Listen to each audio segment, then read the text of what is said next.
Good morning, honorable guests, dear audience, and those who are watching us on Delphi, 15 minučių, and on the Facebook.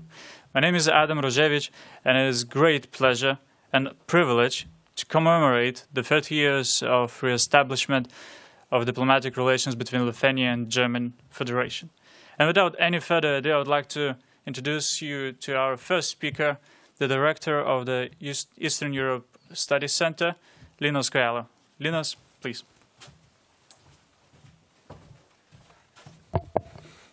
Your Excellency, Ambassador, chairpersons of Parliament committees, dear ladies and gentlemen. Well, it's a great pleasure for us to host you here and to celebrate this big event, re-establishment of the relations between Lithuania and Germany. I think we are all proud what we've managed to achieve over the last 30 years. Economy, security, and other matters show that our countries are closely knit together, share the same values, have very important task ahead of them on European soil as well as beyond that. And I'm also very proud that our institution has revealed how deep those relationship links are also by looking at the research. For instance, just in 2020, we've had an opinion poll made, and we've asked our population in Lithuania which countries are the friendliest to you, to your perception, and to Lithuania as a whole. And around 90% of them told that Germany is a very friendly country, so that we have to deepen our cooperation even further. I think, again, this proves how deep the connections are. And I'm also happy that, again, this institution has been engaged with Germany on multiple areas. We've just organized a summer school for students together with the embassy on European issues. I think it was a huge success to gather a lot of young people and to discuss important challenges. We've been cooperating with Konrad Adenauer Stiftung for many years. We've had a publication of Lithuanian Foreign Policy Review for 3 or 4 years already. Lithuanian Foreign Policy Conference has been organized together. We've had multiple German experts coming and sharing their knowledge and expertise with us. And I think we'll have further tasks ahead, further cooperation areas to expand, and not without Germany's support, Lithuania's democracy will be even more strengthened. So thank you all again for coming. I think we'll have a very fruitful conversation today on multiple areas of cooperation, and I'm very thankful for the embassy for choosing us to be a partner of this very important event. Thank you again.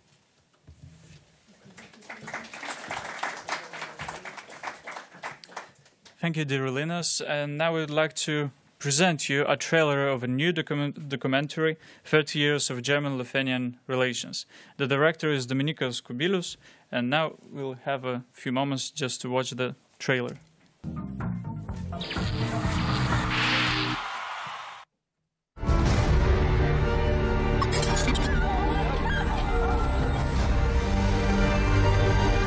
Ich jetzt rüber, hier meine Eltern besuchen gehen, ja? Ja.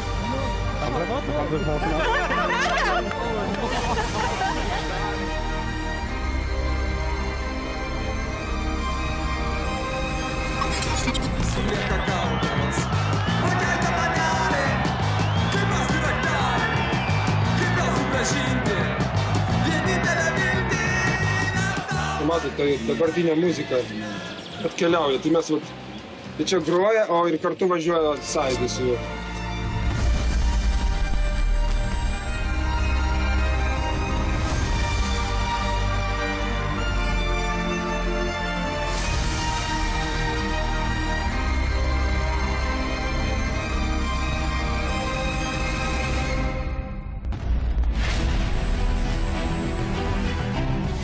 Liūdime dėl praradimų ir smerkėme žiaurumus, bet šalia galime didžiuotis tai žmonėmis, kurie nepaisydami pavojų gelbėjo savo brolius ir seseris, kurie gyveno šalia.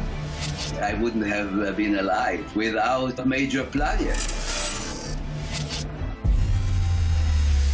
Jeigu bent kas būtų įtaręs, kad Wehrmachto karininkas padeda priešui, jam iškart būtų sušaudymas. Iškart. Aber hier sollen irgendwelche Einschusslöcher sein. Hier zum Beispiel. Hier sowas. Bitte? Da.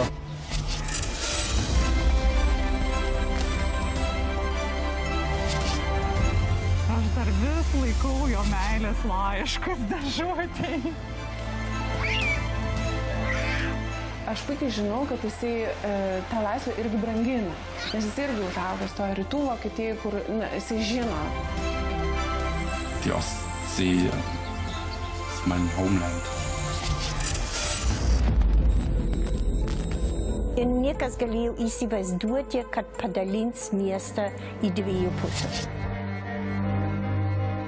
Į tuos bandančius pabėgti buvo šaudoma, nemažai žmonių buvo nušauta. Iš esmės tai buvo pasipriešinimas, žinant, kad tu eini tiesiai mirti.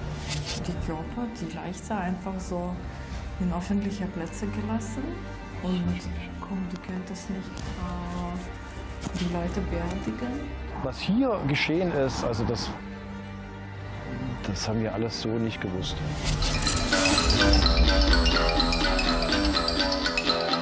Ten buvo kažkas tai, ta atmosfera buvo įkaitusi, ten viskas va taip, kad tiesiog, kad kažkas bus, kažkas bus. We here and we play music! It's a band of Lithuania!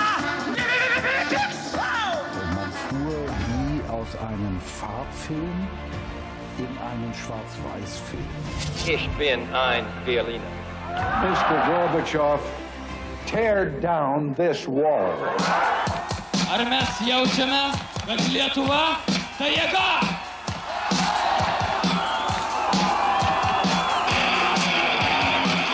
Roko muzika buvo labiausiai draudžiama. Šitas režimas laikė tai savo priešų ir bakteriją, kuri gali sunaikinti režimą. Taip ir atsitiko.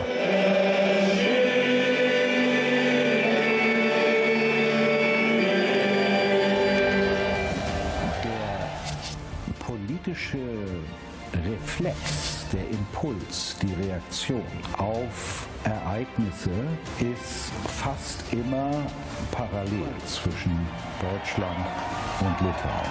Das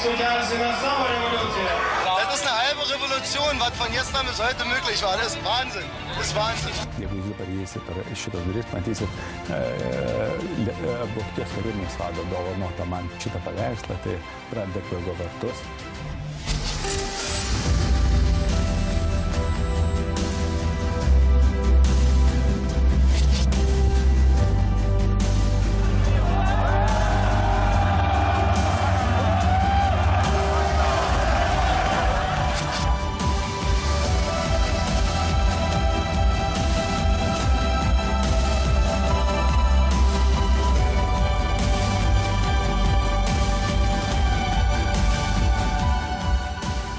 Tas mūsų kelias, kuris buvo nepaprastai nuoširdus, nepaprastai toksai net naivus, bet tikras. Jis tai yra labai universalus jausmas. Ir nesvarbu, kokiam pasaulio kampelėje tai vyktų, tai yra tai, ką mes gauname su motinos pienu, tą laisvės poreikį. Tegul meilė Lietuvos dega mūsų širdise, vardan tos Lietuvos vienybė težydi.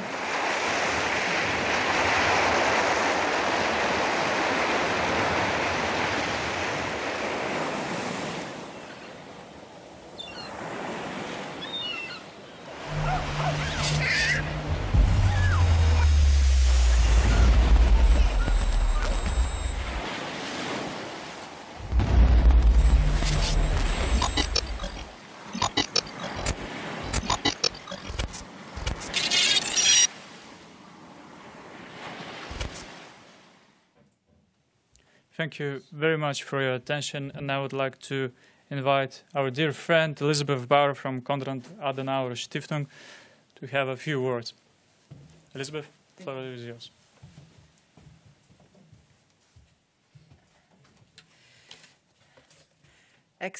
Excellency, members of Parliament, dear friends, dear colleagues, thank you for coming here, and I'm very much honored that I was asked to give a short comment on the trail on the one hand and some thoughts about Lithuania and Germany out of my position as I'm working over here in this area by now 6.5 years.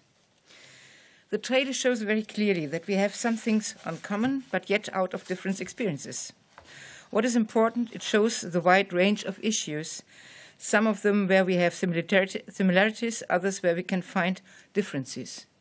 But what is most important, the Lithuanian-German relations covers all the different aspects, of life, and one can find things which we can learn from each other.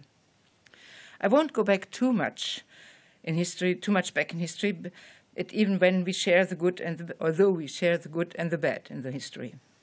I will concentrate on the last period and would like to give some food for thought. Even in the last 30 years, there was not all good between our countries. Some developments caused and causes irritations, although at the moment the relations seem to be better than ever. For this, because I'm not a diplomat, I can say all the differences as well. For this, I would like to quote the Vice Minister for Foreign Affairs, the Foreign Minister himself, we will hear later, the Vice Minister from Lithuania, Arnoldas Pranckevičius. Just a week ago in Hamburg, he said, "For Lithuania, Germany is a strategic partner in Europe, NATO and other international formats. We maintain tight political, economical and cultural relations, develop cooperations between NGOs and building up partnerships between cities." And I think this includes everything what our partnership is in today. And out of my observations, I can say, since Germany came into the lead of the NATO Enhanced Forward Battle Group, the ties became even deeper. Looking to that, I would invite especially the young ones to learn German. It will give you good chances for your future. After this, I would like to give just a short look back to special incidents which influence the relations or which show how much we have in common. Let us start with 1989. When we have some interviews for the scholarships, I had to learn that most of the younger generation in the Baltic countries do know the fall of the wall, but did not in first place remember the Baltic change, because they remembered the place of restoration their independence. It was really interesting for me to get to know about that. Maybe because, so this was really interesting to get to know. But the German Chancellor Angela Merkel explained in 2019 in a video related to 30 years of the Baltic chain how much it was important for the opposition in the GDR. If they can do, we might be able to do as well. Here we came to something in common which most of the people, even in Germany, don't know. Germany only got its sovereignty back with the reunion and the signature of 4+2 contract in September 1990, so we hadn't had sovereignty as well. Up to that time, not only the GDR was under control from Soviet Union, but Western Germany as well had a status where there were some rights still not with the Federal Republic. Lithuania fought for its freedom and had to face the troops who came back, the Soviet troops who came back in January 1991. In Germany, in 1989, a lot of people in Eastern were afraid that the Soviet troops would come out of the barracks. So there was a big fear on that. And maybe a bit due to the fact that we had to try to get the reunification, there was in the beginning not really much help from Germany for the three Baltic countries to regain their sovereignty. As far as that might have affected the negotiation regarding the reunification. This changed after the unification was done, and in the 90s, Germany became the advocate of Eastern European countries for EU and NATO membership. It was a trustful cooperation, and this leads to the situation that German European parliamentarians convinced Chancellor Kohl that all three countries should join at the same time, as originally it would have been in only one of the countries. In 2005, the road again made a turn when the former German Chancellor Schröder joined Gazprom and negotiated the gas deals. This really caused problems, and Germany was looked at least for some time, with mistrust and suspiciously. The next turn came up when Lithuania in 2015 got the euro as the last of the three Baltics. Traveling and trade become much more easy. Much more important, especially for nowadays relations and discussions, what was the year 2014 and what happened in Ukraine and Crimea. First of all, Lithuania took over directly the position of fighting for Ukraine's interests. Secondly, Germany was one of the key negotiations for the sanctions. Trust came back. And then the decision was taken, NATO presence in the Baltic countries. And I have to say, surprisingly, to me today, there were no demonstrations in Germany when the government decided to take over the lead, although the sentence I was brought up was, never again German boots on foreign ground. But this trustful and fruitful cooperation really brought our relations to another level, and I only can come back to the beginning. They are now as good as very seldom earlier. As we could see just recently in the crisis at the Belarusian border, Germany and the EU are on the side of the Lithuanian government. One thing all of us could learn, especially in the last year, and in COVID times, we are stronger together. Ladies and gentlemen, what could be the takeaway from today and for the future? A future which will be responsibility for the young ones today and others, so the students and the younger persons, take the chance to learn the language and get to know about the country. The German parliament always offers interns, but you have to speak German. Take as much possibilities to get to know. By the way, that is, in one sentence, I always tell the Germans as well. You saw in the trailer lots of things which we don't know from each other. And finally, I would like to quote the person after whom the foundation is named and the first Chancellor of the Federal Republic, Konrad Adenauer. People have to meet and to talk to get to know about each other. This is the best way to avoid conflicts and wars. So please make your way of the future for you and your country. And I have to say some anecdotes I could say as well. For example, Linus has been my colleague in the Konrad Adenauer Stiftung. Augustina, working in the Parliament now, was working with us.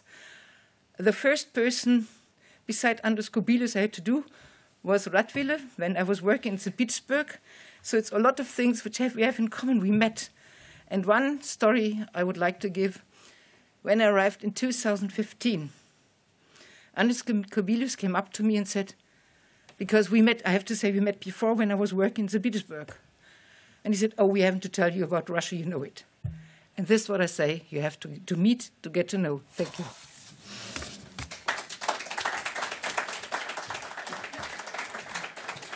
Thank you very much, dear Elizabeth. And now it's my honor to invite His Excellency, Ambassador Matthias Sonn.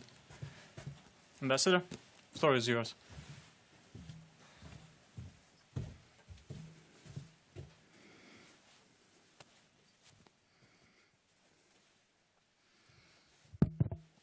Ladies and gentlemen, dear friends, fellow hosts, fellow guests of this event.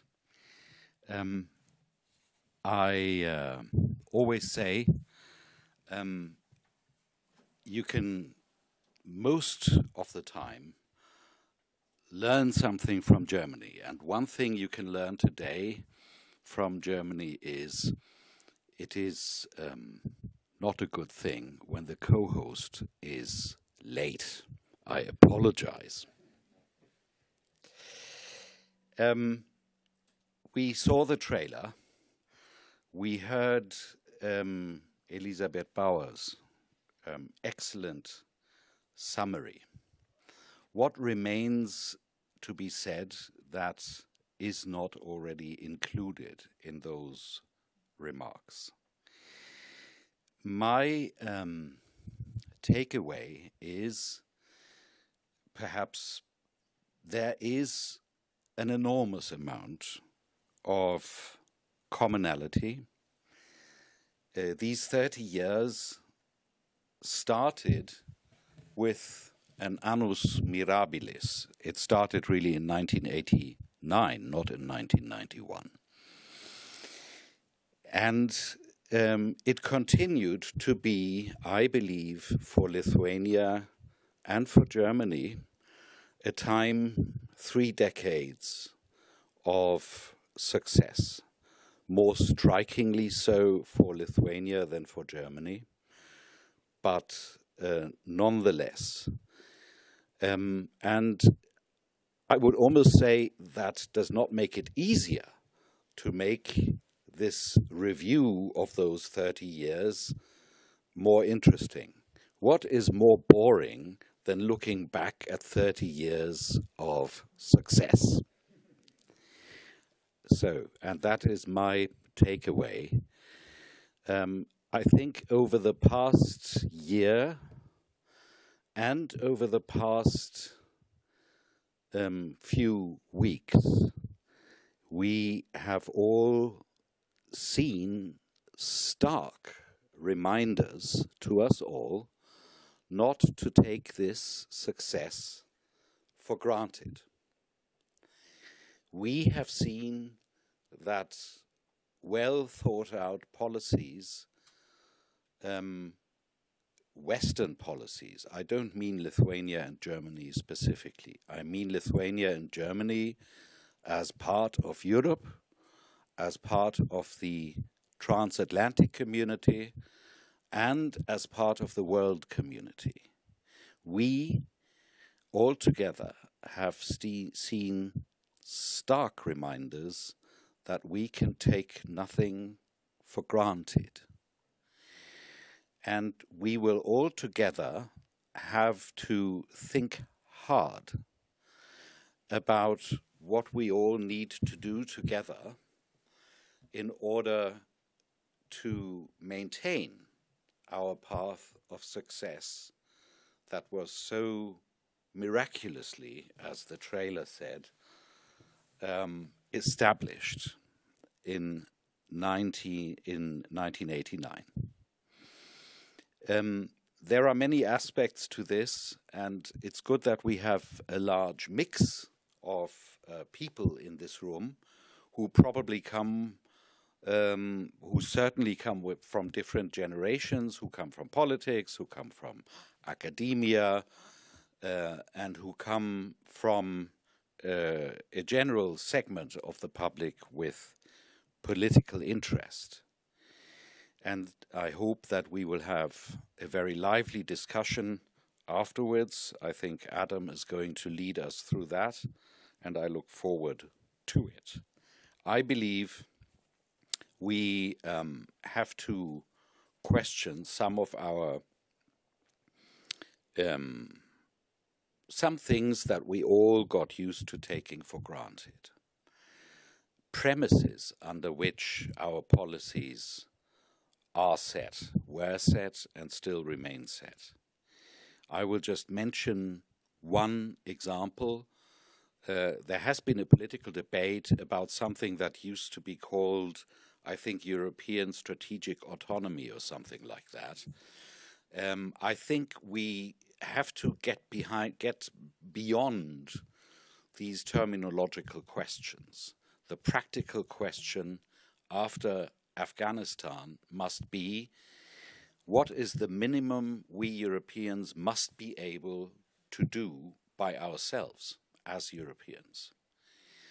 We can never, I think, aspire to being able completely to be autonomous in the sense that we don't need the transatlantic link. That would be an ambition which is unrealistic and undesirable from my perspective.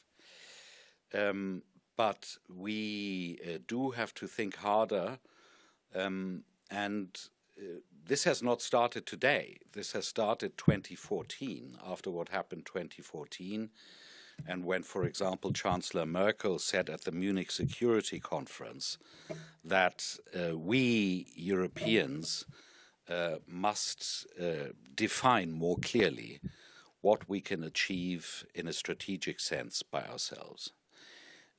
I believe these past few weeks, this debate has gained a new urgency.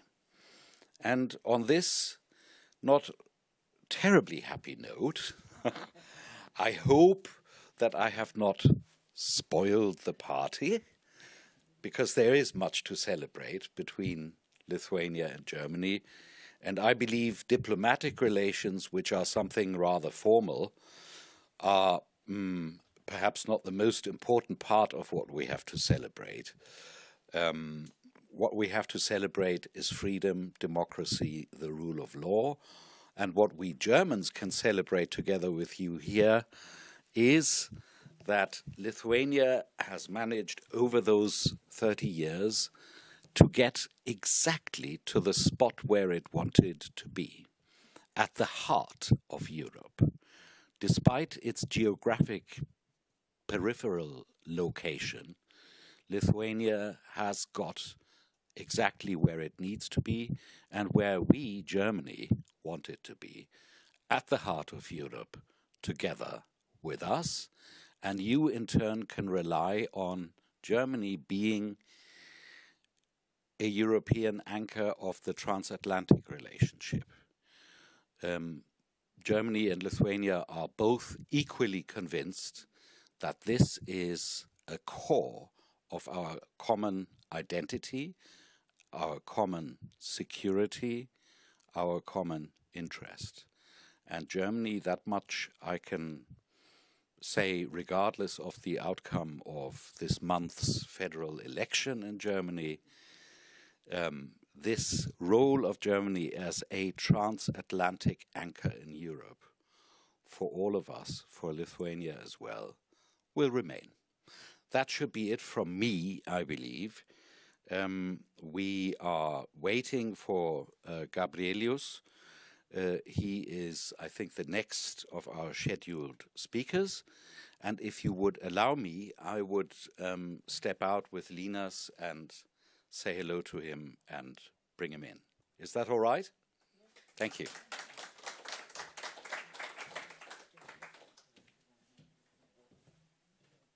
Thank you very much, Ambassador. We have a few minutes break until the Honorable Minister arrives, and then we'll continue our panel.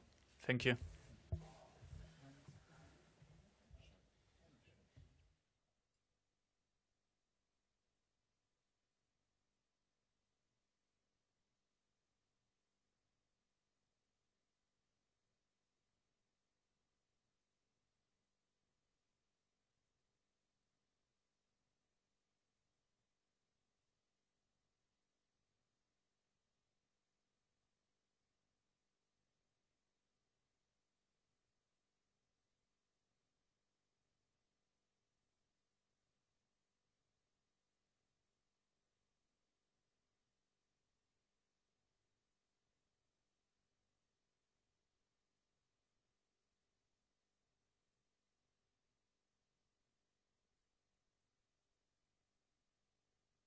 Pleasure to have you here.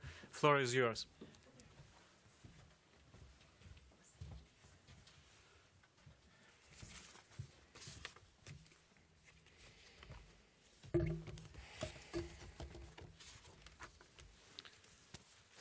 Honorable guests, ladies and gentlemen, dear Ambassador. First of all, I would like to thank the German Embassy in Vilnius and Eastern European Studies Center for this nice initiative to commemorate this important occasion for our bilateral relations with Germany. 30 years ago, on August 28th, 1991, Lithuania and Germany re-established diplomatic relations. I'm happy to say that since the regaining of independence, we have always felt the support of Germany, be it economic reforms or European and Euro-Atlantic integration path. Germany has made a significant contribution to making us part of the European family once again. And we are truly grateful for that. Germany is a strategic partner of Lithuania in Europe, within the EU, NATO, and other international formats. Our cooperation is based on common values and interests. We are maintaining close political, economic, and cultural relations, developing cooperation among non-governmental organizations, and establishing partnership among different cities and regions. Despite that, we still need more Germany in Lithuania and more Lithuania in Germany. The ongoing political developments on the global scale, the increasing role of Germany in the EU and the international arena overall call for maintaining a continuous active political dialogue. In the area of security issues, Lithuania highly appreciates the solidarity and the contribution on the part of Germany in strengthening the security of Lithuania and the eastern border of NATO by assuming the leadership role in the multinational NATO EFP in Lithuania. Its active engagement in military exercises and the NATO air policing mission in the Baltic states. We are maintaining and strengthening our cooperation in the area of defense and enhancing our bilateral and military integrity. Our primary interest is to further strengthen EFP. NATO summit in Vilnius 2023 is an important achievement for Lithuania. At the same time, it's also a very good opportunity for Germany to promote its vital contribution for security of the whole region. Resilience is the main topic of today's discussion. In view of the current international situation, extremely important is the strategic communication in fighting propaganda, increasing resilience, and addressing hybrid threats. Increasing resiliency among society is a common task of politicians, NGOs, and academia.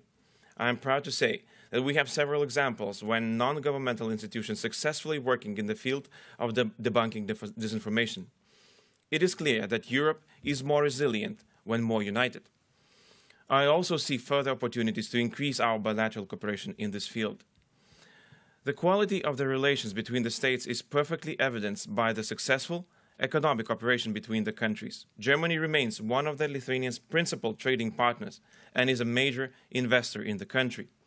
We believe our close and extremely important economic cooperation can be advanced even further. Lithuanian government is specially determined to support German-Lithuanian business cooperation in the development of high value-added products, cooperation between Lithuanian and Germany startups, and other business clusters working in the fields of technology, life science, fintech, and similar industries. Lithuania aims to become a significant country that develops, manufactures, and supplies innovative products. The most important advantages of investment in Lithuania are excellent infrastructure, good technical knowledge, educated, and qualified people. While many German investors already noted these advantages and chose Lithuania for their business expansion, I remain confident that many more will do so in coming years. Political and economic cooperation are very important elements of bilateral relations. However, not less important are cooperation between societies and people. It is like a cement, connecting different cooperation areas and making our relations stronger. Lithuanians in Germany and Germans in Lithuania are an important connecting link between the countries. We have several very nice examples. One of the greatest German writers of the 20th century, Thomas Mann, worked in Nida in the summers of 1930 and 1932. Klaipėda region cherishes historical close ties with Germany. The Lithuanian Gymnasium in Hüttenfeld, established in Germany after the Second World War, became the home of many people who left Lithuania in the face of Soviet occupation. Here, I would like to praise the role of Lithuanian-German Forum, which contributes to closer ties among our societies. The Forum, established 16 years ago, consolidated existing traditions of communication while giving the new impetus and vitality. Though activities of the Forum during pandemic slowed down, we should revive and strengthen the format. We see good potential to broaden our bilateral cooperation in the field of culture and education. We are happy to observe that more children choose to learn German as the first foreign language at the school. Lithuania, like Germany, is a supporter of deeper European integration. Our main interest is to remain at the so-called core of the EU. We see Germany as one of the closest partners in the EU. Since our interests as regards to European integration are closely coincided, we see good potential of further strengthening our cooperation in this field.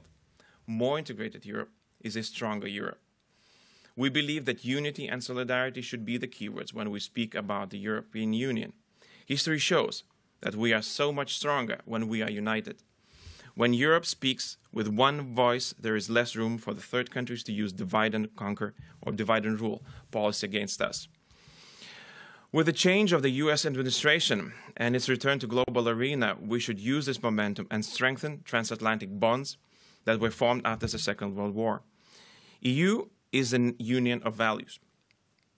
Therefore, we should remain firm and loud when human rights are violated, when people in our neighborhood and all over the globe are oppressed. It is very important to keep our unity and firm stand as regards to EU relations with Russia and Belarus.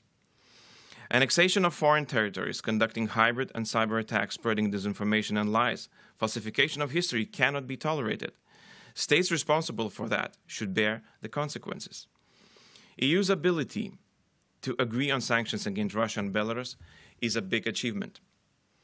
At the same time, we should support those fighting for democracy and freedom of choice. We should stand with the civil society of Belarus. We should help Ukraine in reform process. We should keep our promises and deliver for countries of Western Balkans seeking EU's membership. Lithuania is always a big supporter of EU Eastern Partnership policy. We believe that creating the wider area of democracy and prosperity in our neighborhood is our common interest. At the same time, it is an important factor for our security. Lithuania and the whole EU recently has faced unprecedented hybrid attack when foreign migrants were used as a tool to destabilize situation in the EU countries. It was a clear act of revenge for our firm stance on Lukashenko regime. We're grateful for Germany and other EU member states for humanitarian and technical support to cope with this crisis. It seems that for the moment situation has been stabilized. Nevertheless, situation in Afghanistan, approaching Zapad military exercises and turbulent geopolitical situation in general does not allow us to relax. We should learn the lessons. We face new challenges that we can only respond with a concerted effort. EU migration policy needs a revision, taking into consideration the fact that migration could be used as an element of the hybrid warfare. Strengthening of the EU external borders is an important factor to prevent the crisis of this kind in the future. Today, our eyes are on Afghanistan. We should look very closely and judge Taliban by its deeds. One of our major tasks was to evacuate those Afghanis and their families who worked with us during the ISAF mission. And we are very grateful for Germany's assistance to transport our evacuation team to Kabul. I am happy to say that the evacuation mission was successfully completed. However, main challenge in the future might be another wave of migrants that could reach not only Lithuania, but other EU countries as well. Last but not least, we must be frank and we must have a frank and open discussion on China, which does not play according to the rules. We see that China is shifting from a cooperation partner that we are used to see to a systemic rival or even a security threat. Its assertive worldwide policies, including the breach of international obligations, human rights violations, cyber attacks, disinformation campaigns, as well as military buildup in the South China Sea, require coherent and credible response. Once again, unity is the key. We should speak with China in one voice. Therefore, we should avoid formats that are now known as 16+1, which give China the tool to play its games with different countries and focus on 27+1 approach to China, a comprehensive and inclusive of all 27 member states dialogue on China and with China. Thank you, ladies and gentlemen.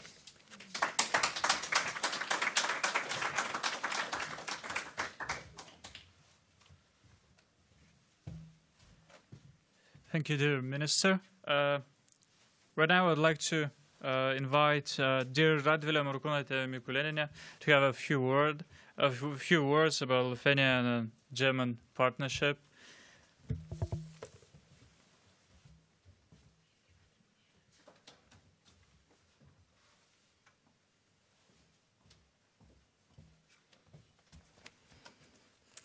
Hello, good morning, ladies and gentlemen, dear friends. Thank you for invitation. It's really nice to be here among friends and, to share those experiences that has happened 30 and even more years ago. Nevertheless, I was a child at the time, but, looking to the screen and seeing those videos, and we gather in these days not only here to commemorate the relations with Germany, but with the United States, with some other countries. And really, I get very emotional by looking to the history and what was the meaning for our parents, for the generation at that time to achieve freedom and to come to the point which was a kind of dream, and maybe some didn't realize that it will come one day in their lifetime. And many nice words were already said, and I really want to add to what Madame Bauer said, that first of all, I think it's, connection people to people. And I'm extremely thankful for Germany and for Adenauer Stiftung for the presence here in Lithuania in terms of many aspects, cultural, political, social, and that you have a perfect soil for giving our citizens, knowledge and expertise how to be how to add their work to stronger Lithuania and to stronger relations among our two countries. So you've mentioned Augusti, you've mentioned Linas, and there are many more who experience that.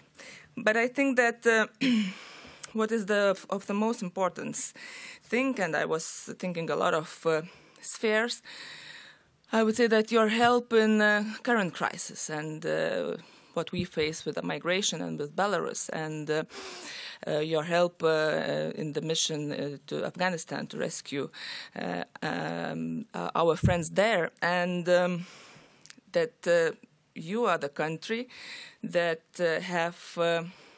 that we have the battle group on our grounds here, and whenever we meet German troops in the roads of Lithuania, we are happy to wave for them, you know, when driving along, and it's really a big thing for us. So I think that this feeling of being secure is the most important thing in these relations, and I really hope that we will continue on that. As I am a chair of European Affairs Committee in the Seimas, so we have lots of issues, lots of discussions in these matters, and you know, not only talking about foreign policy or sanctions for Belarus or some other matters, but of course social issues. Migration pact, which we will be forced, I'm pretty sure, to review the rules. The many other things related to financial issues, and you know, and the constant discussion: do we need more Europe or do we need less Europe? Do we need to possibly change some treaties, or it is okay as it is? So we always look to Germany here, and you can count on us. I hope that this support that you have been giving us 30 years ago, that you are satisfied with that, to what kind of country we grew, and I hope that we will continue our cooperation in the most prosperous way. Thank you, dear Radvile, and I would like to invite Honorable Žygimantas Pavilionis to have a few words about the Finnish-German relationship.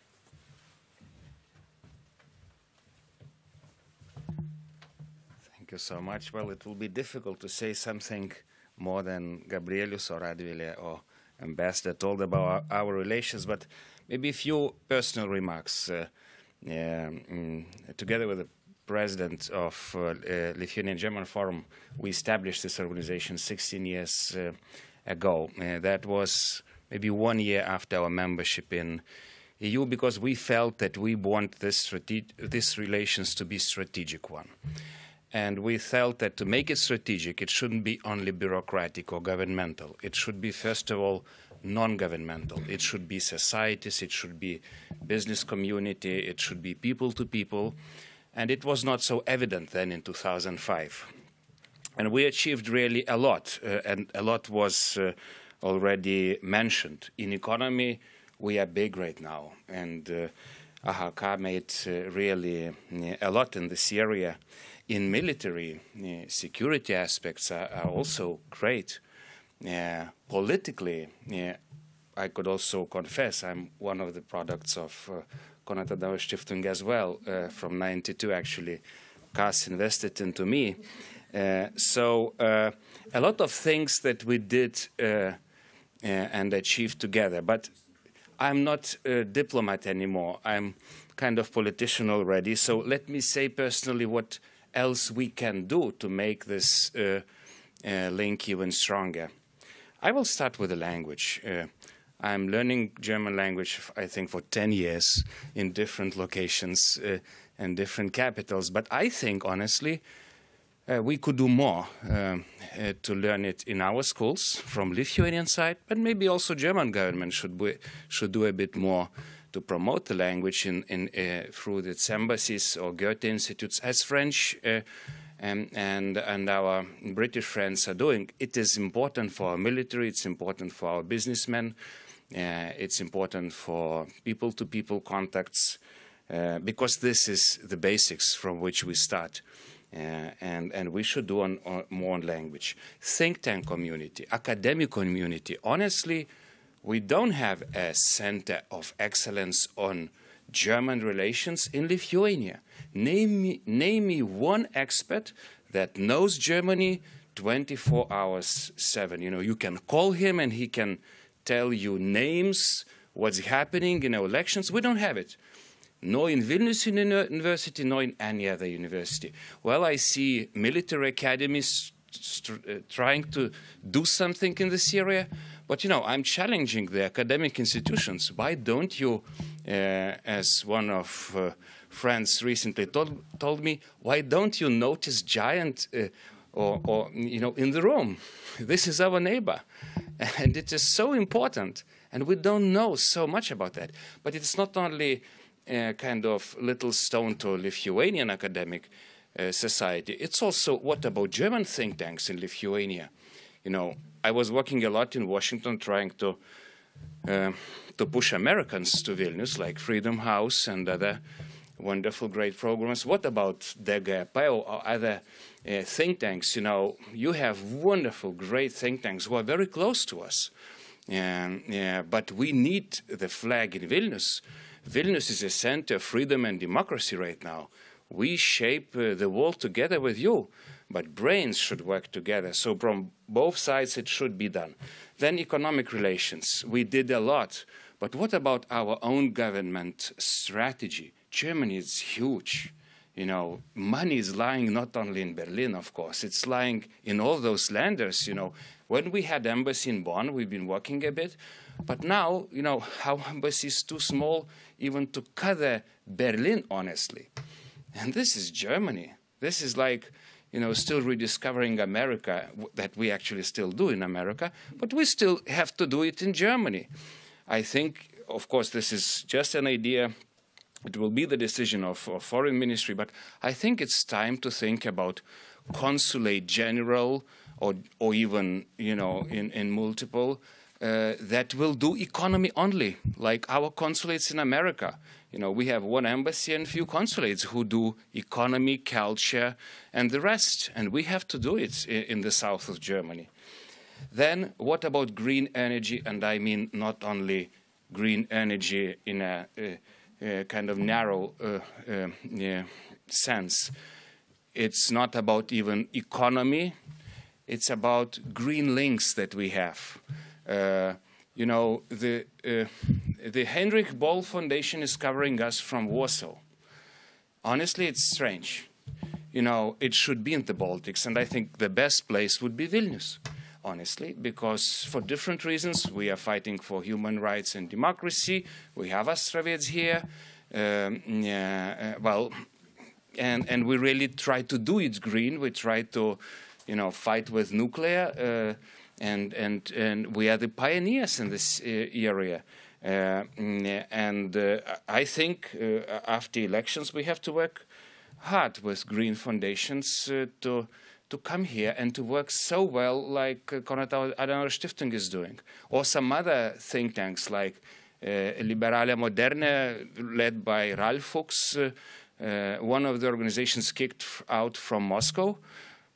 You know, Vilnius is a natural place for them to land because we are doing it. And, you know, the same happened with Americans. It seems the same is happening with Germans right now. And it's also about Lithuanian green energy and political energy that has no kind of touch with German green politics. And here I'm challenging Lithuanian politicians who should really build a green politics, political parties, and then find natural partners in Germany because they don't have a partner to dance with in Lithuania. This is a little problem that we have. The same actually problem has all other parties. My party has, you know, 3 decades of relations with Germany, but what about Social Democrats and liberals? They had, you know, we had personalities who did it in the past, but we don't have those personalities who are doing it today. And we need political parties to link with each other. Well, we have a lot of other stuff to do, and Foreign Minister Gabrielius Landsbergis mentioned a lot in foreign area. But I think I will just repeat some of them that are really important, also from political side. Well, Europe, we have to create it together, and here well, I will not go into sensitive area, but I think we need to do some little changes in Lithuania for our government to have institutional possibilities to work closer with Germany. I will stop on that. Well, we will soon have a new German government, and it means new ministers. And we have to do everything for line ministers to know each other. And that's a hard work that we have to do. Minister mentioned China. Yes, this is a long dream of Chancellor Merkel to create a one voice on China. Leipzig summit didn't happen, and maybe we can do it with a new government. America, yes, and economic relations mostly. It was Lithuania and Germany and some other countries fighting for deep free trade with America, and maybe we can still do it with Biden administration. And finally, the neighborhood, democratic change in Belarus would change the history in a way we saw it in that movie. If we do it with wonderful foundations, German, Swedish, and Americans who are working in Vilnius, we can change the history for millions of people, like the history was changed with changes in the Baltics that you helped, Germany helped so much. And then, well, let's be honest, we will fight for EU and NATO enlargement to Ukraine, Moldova, and Georgia. We still have a debate on that, but we think that Europe whole and free is our own dream, and I think that it's time for Germany to take a full responsibility about that project, because for some reasons, the most difficult aspect when I come and discuss it in Berlin with my friends, it's the strategy. Germans are so good and great on everything, but when you discuss missions and strategy, for some reasons, it takes time for us to convince that it's time for you to do it in the South, in the East, and globally. So thank you so much.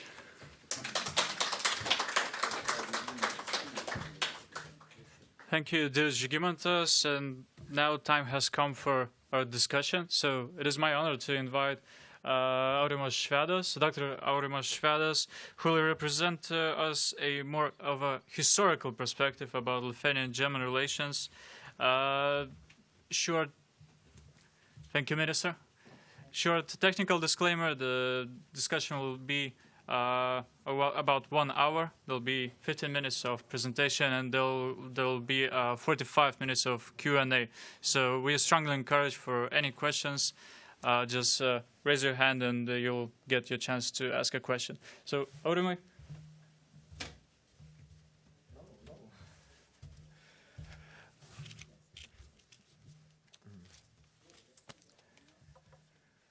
Well, I feel more comfortable here, if you don't mind. Well, Ambassador Matthias Sonn, Parliament members, honorable guests, it's a great honor for me to be here to share my ideas with you. And I prepared 4 theses for my talk, and let me start from the first thesis. The long-term processes help understand our contemporary history, because Germany has always historically been Lithuania's neighbor. So what stayed the same and what has changed? In 2009, we recalled the year 1009, when the German missionary Bruno of Querfurt visited Lithuania, and it is really important, where he was unfortunately murdered. So Lithuania entered history thanks to this German missionary, where Lithuania existed for over 1,000 years. This was the first important German footprint in Lithuania's history.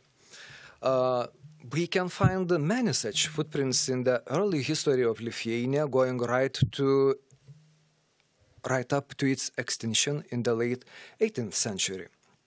Incidentally, we received the opportunity to return to history during World War I, when the entire territory of present-day Lithuania was occupied by the German army. When First World War is mentioned, we of course find ourselves in the 20th century, which you are all familiar with. Thus, I shall not burden you with facts that are already widely known. I shall only draw your attention to the text of two German soldiers who wandered around Vilnius during the year of First World War and recorded their impressions, which were printed in Vilnauer Zeitung in 1916-1918 under the pseudonym Paul Monti. Monti sees Vilnius as a place located somewhere in between the familiar and the foreign. An authentic spot, but at the same time the most phantom place in Europe, a town where the familiar bleeds into a strange terrain. Why do I recall Paul Monti today? I think that these reflections of two German soldiers symbolize that despite being neighbors, the Lithuania and Germany weren't close emotionally, mentally, and in many other spheres. However, the most important part of my first thesis is history changes.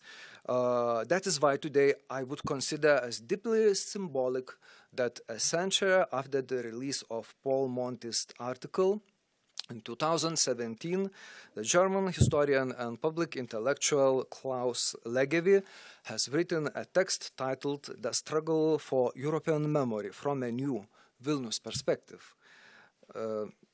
This approach disclosed the will to research and to understand. My second thesis, Annus Mirabilis, changed history and made it possible for three new dates in Lithuania's history to emerge that proved to be important in Germany's destiny. Historians often use the term annus mirabilis when they come across unexpected events for which there is no crystal clear explanation, yet which end up playing a fateful role. One such miraculous year was already mentioned, 1989, when Václav Havel became the president of Czechoslovakia. The Solidarity movement celebrated victory in elections held in Poland. Nicolae Ceausescu's regime in Romania collapsed, and the Baltic Way was organized and the Berlin Wall was brought down. This otherwise extraordinary scenario of events could have been foretold perhaps only by the angels from Wim Wenders' film Wings of Desire, watching over the lives of people of the divided Berlin. But leaving metaphysics aside, let us return to history. I would like to say a few words about three dates from Lithuania's history that elevated the country, my country, into the ranks of world history creators and were at the same time important in Germany's future destiny. These three events in Lithuania's history spread like waves through time and space, changing not only the fate of Lithuania, but of Central Europe and Germany as well. I speak of the Baltic Way held on August 23 in 1989, the Declaration of Restoration of Independence of March 11 in 1990 and January 13 in 1991. I will not go into the details while trying to analyze all these three events, because I don't have a lot of time for that. That's why I'll try shortly present my third thesis. German intellectual film and theater culture helped Lithuanian society return to Europe.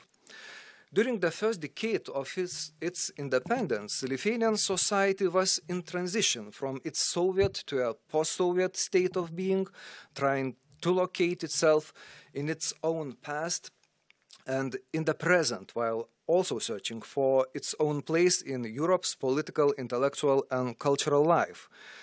I shall be so bold as to say that it was, in my opinion, German culture that helped Lithuanian society return to Europe in the cultural, intellectual, and emotional sense. And I could give you a few examples. Let's start from the books. For almost 50 years, Lithuanian society and its intellectual elite had been isolated from the most important processes taking place in Europe's academic community. That is why, after independence was restored, fundamental texts that had not reached Lithuania at an earlier time had to be translated, read, and discussed. The series of almost 800 books released by the Open Lithuanian Foundation under supervising of Professor Irena Veisaitė over several decades, in my opinion, is worth mentioning at this point for its fundamental effect on the humanities in Lithuania. Two translated series can be distinguished as being the most important in this cascade of books: classical text on philosophical and political thought, and works in humanities and social science.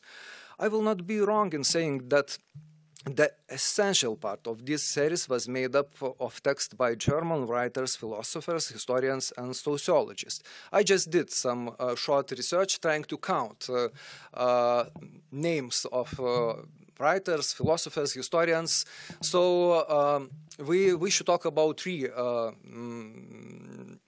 Germany, France, and Great Britain, and their intellectual resources. The second window to Europe for Lithuanian society, it may sound strange now, but it was the Kino Pavasaris International Film Festival, founded in 1994. And let me remind you that its organizing committee was made up of film critic Linas Vildžiūnas, the current festival director Vida Ramoškienė, and French and German embassies cultural attaches. At the time, I'm talking about Mr. Frédéric Djoujot and Mr. Ronald Munch. It is really important to stress that it was films created by film directors from France and Germany, in particular, that constituted a large part of the few first Kino Pavasaris festival programs. And one more thing, in 2000, German director Werner Herzog was a special guest at the festival, where a retrospective of his films was screened. It was a really important cultural event when we are talking about these times. And his newfound interest in Lithuania meant that Werner Herzog returned after a year to shoot part of his film Invincible in Užupis, Vilnius. Let me say a few words about third window to Europe. And this window, in my opinion, would be the LIFE, Sirenos, and New Drama Action Theatre Festivals. LIFE, the first international theatre festival to be held in Lithuania and brought European theatre gems to the country, such plays by Ingmar Bergman or Peter Brook and other eminent directors. Lithuanian theatre community was no doubt astonished by Swiss director Christoph Martaler's play Kill the European, Kill Him Off, staged in Germany in 1993. And why do I mention this play? I talked before my presentation with Lithuanian theatre critics. I also did short research, and according to them, because of its artistic language, revealed very important shifts that began in 1992 and were continuing at the time in German theatre, which theatre researchers today identify using the post-dramatic theatre concept. The most important phenomena in German theatre during 30 years of independence were shown as part of the Sirenos and New Drama Action Festivals and the Gaida Contemporary Music Forum, changing Lithuanian society's understanding of what theatre is in the 21st century.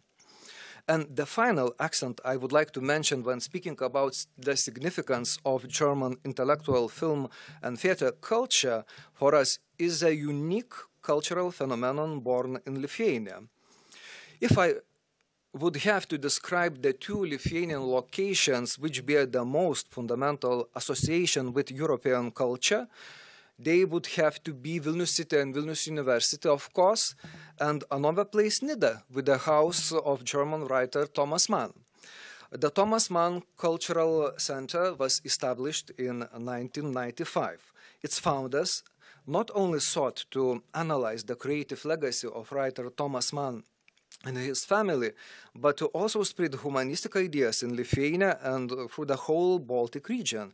In due course, the Thomas Mann Cultural Center started to organize the Thomas Mann Festival, which this year marked its 25th anniversary.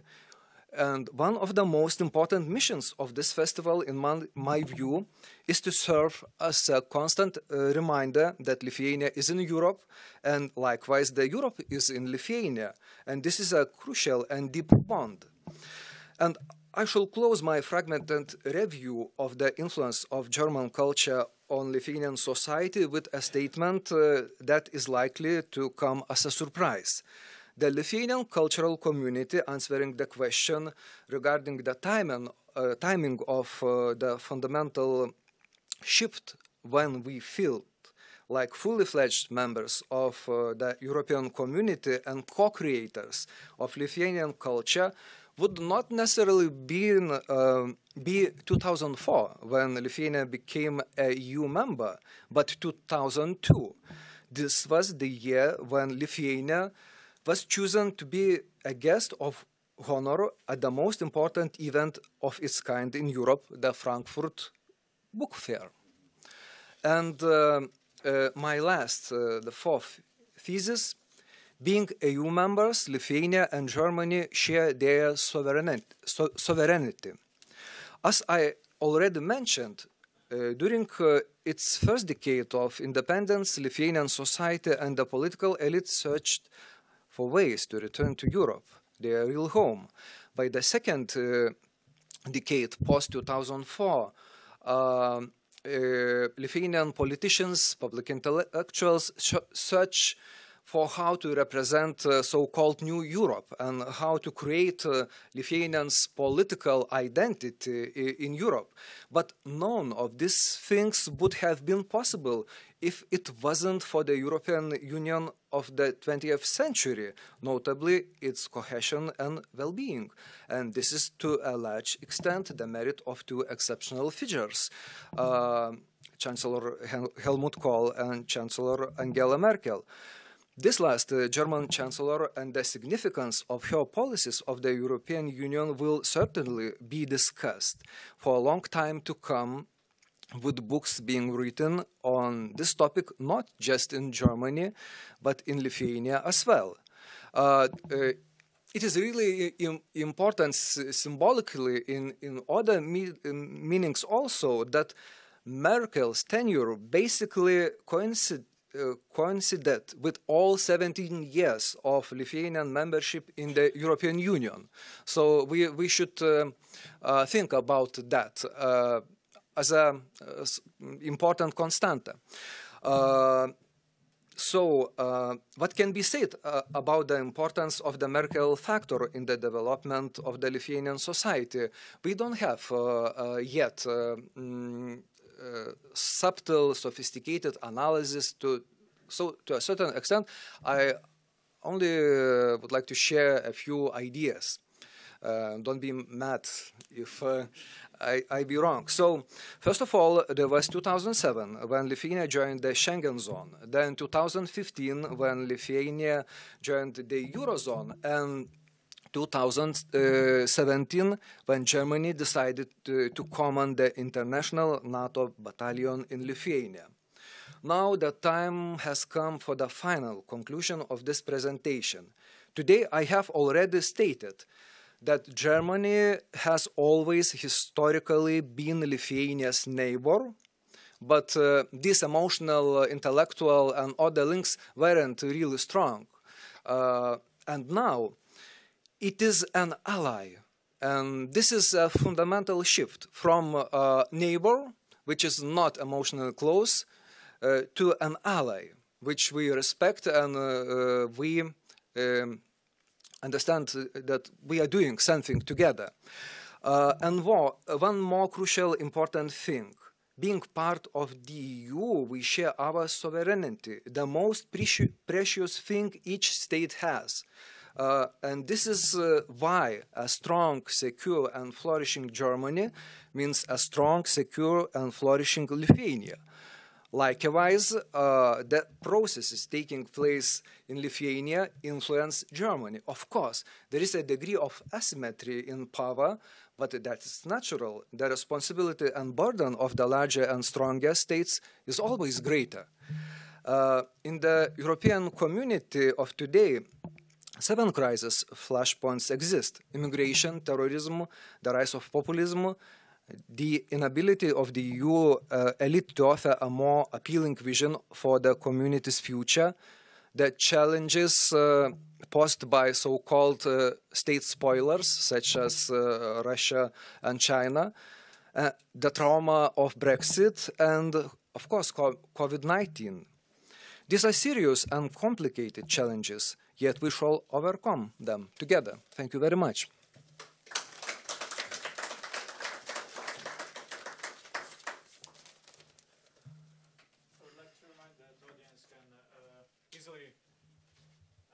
Questions. So do we have maybe first volunteer to ask a question? But I must confess that this is a big surprise for me to sit down in front of you and to play a role of an expert. I'm not an expert of German-Lithuanian relationship. Moreover, I can say one thing.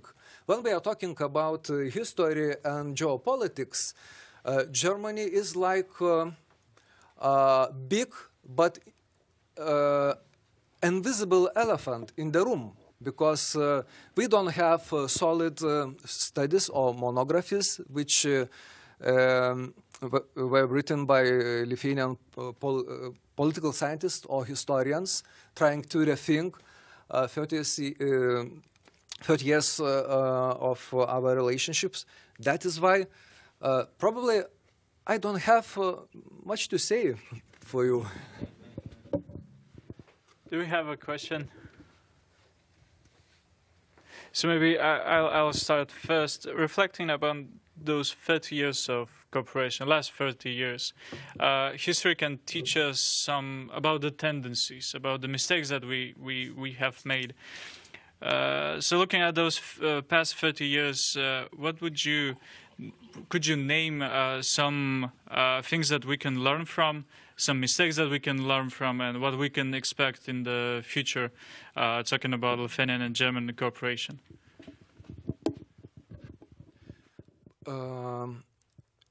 I could share only my personal impression.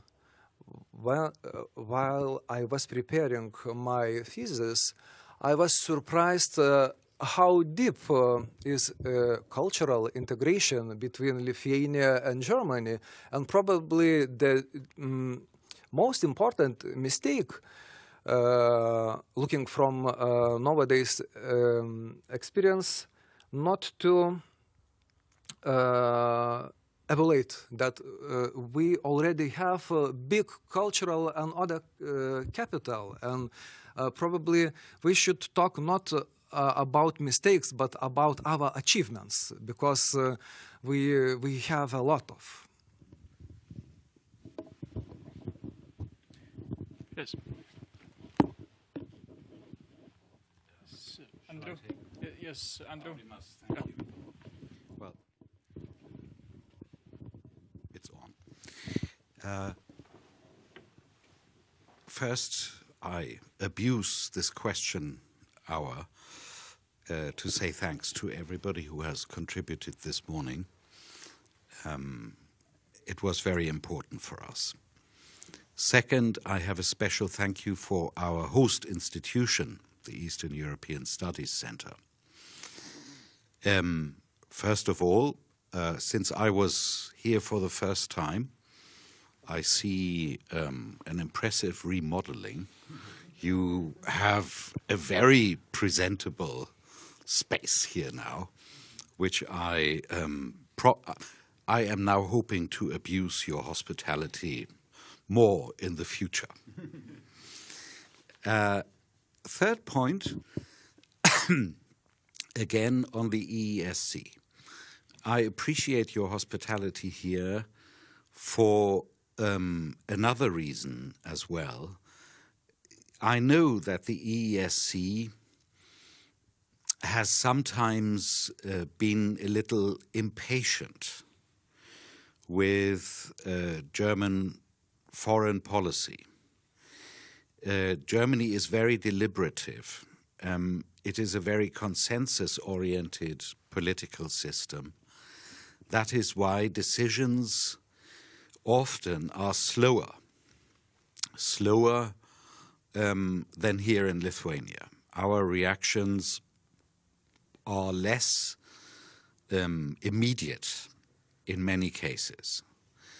That does not mean that our impulses are very different. It just means it takes longer to get from a political impulse to a policy, a publicly declared policy.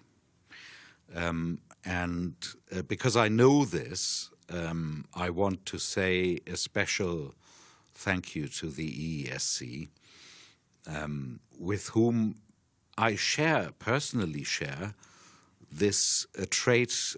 I'm an impatient person, and I sometimes feel that Germany, is like a big oil tanker, with a very large turning radius, and the steering is not the quickest. The flip side of that, I believe, is, questions raised about mistakes that we made and so on and so forth. Once we have arrived at a policy, we are very reliable partners. And this has been true. It was mentioned by you, Audimas, I think, particularly under the chancellorship of Merkel, which coincides most of the time with the time of Lithuanians' membership in the EU. Chancellor Merkel came early, I think, to the view that the EU is a difficult mechanism which needs to be managed with patience and care. And she also discovered at an early stage, I believe, that the then new members, I remember that time as well when I saw the Central Eastern Europeans for the first time in Brussels, in the meeting rooms in Brussels, that they were they had a potential of leadership. This is one of the advantages within the European Union, that small member states and large member states can almost equally take roles of leadership. This depends on various factors. An example struck me last year. I just mentioned it to Linas already. The first round of sanctions against Belarus, just exactly a year ago now. That debate took longer because there were two other EU member states who wanted to take the Belarus sanctions question as leverage to promote their own individual national interests and demand sanctions against a third country on issues which were really purely national, bilateral. And it took a few weeks, but I think this example showed to me, at least, in the analysis, that in Brussels, partners can distinguish very well if a member state is taking a leadership role based on European principles and standing up for our common positions, values, or whether a member state is trying to use the Union, the European Union, as leverage for its own individual purposes. This is how it works, and I want to come back once again to closeness. I think, psychologically speaking, Lithuanians and Germans have one thing in common. They value reliability very highly. They don't like surprises particularly. And you could always say, you know, with a Latin spirit, well, we lack flexibility, we are all a bit, you know, sort of a bit stubborn. But I think this is something that unites Germany and Lithuania. It's a psychological predisposition to prefer predictability over flexibility, with all its advantages, but also the disadvantages. I think I have already talked perhaps much too long. I will therefore end this now, but would like to raise a question for everybody in the room. You know, we know at the latest, I said this in my introduction, at the latest since 2014, we know, and we have all publicly declared that we know it, that the EU needs to make itself more able to meet strategic challenges that come from several directions at us now. We have seen in Afghanistan over the past few weeks that these 7 years have not resulted in Europe being able to do this on its own. And I would like to invite reflections upon this and perhaps ideas on how we can make this process more dynamic and more action-oriented than it has been up to now, particularly now that the transatlantic aspect of it has become so much easier again, so much more cooperative and so much more amenable to joint considerations. Thank you.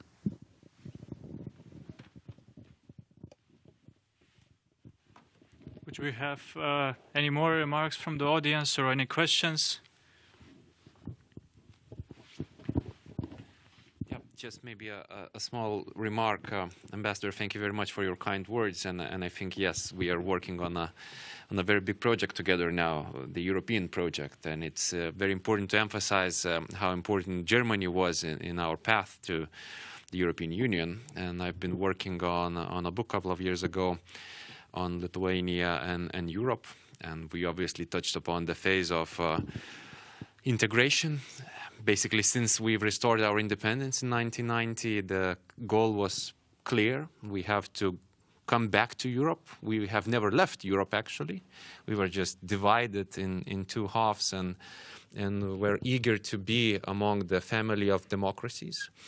And history also played a part. I think Germany was the first, or at least among the first nations to recognize Lithuania in 1918 as a new political entity, as an independent, the first one, exactly, yeah. So it was also very important for a young country which regained independence at that time and had to regain it again in 1990. And then we had to have friends in Europe who would understand our eagerness to be again in that family of democracies, and Germany was among them. Germany really led our political leaders at that time, educated, as Mr. Paviljonis said, future political leaders, engaged in networking, which really enabled us to get familiar with corridors of Brussels and of other European capitals. So I think this link has to be really emphasized as one of those that helped us out in a complicated situation still, because I think 2004, the year of Lithuania's accession to both the European Union and NATO, was not a given. It was not a given. It could have been a different kind of scenario. And we see the struggles today of Ukraine, Georgia, and other countries that are also keen to join the institutions, but for various reasons, complicated geopolitics, the neighborhood, also obviously internal issues, they are still struggling. So I think this friendship of Germany is remembered in this aspect as well. But looking at history, we also have to look at the future. And I think one of the ideas constantly discussed on the EU level is whether we can reach some sort of consensus on many complicated historic aspects, and I think Aurimas is a fantastic person to discuss these issues. So maybe you could touch upon, you did that already in your presentation to some extent, but how Europe perceives history, whether we have a common perception of history in the European Union, how does that play out in a bilateral relationship with Lithuania and Germany, and what could be the ways forward to be even, well, more on a common side of historic understanding.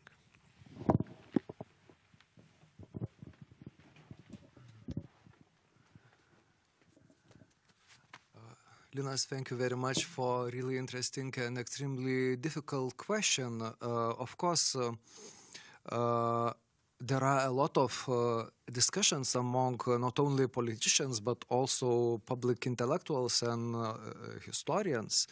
What we should do with so-called European identity, how we should analyze that or fill with some kind of narrative that concept, and usually it is as I already mentioned, extremely difficult question. But I think that German intellectuals gave us a few really important suggestions.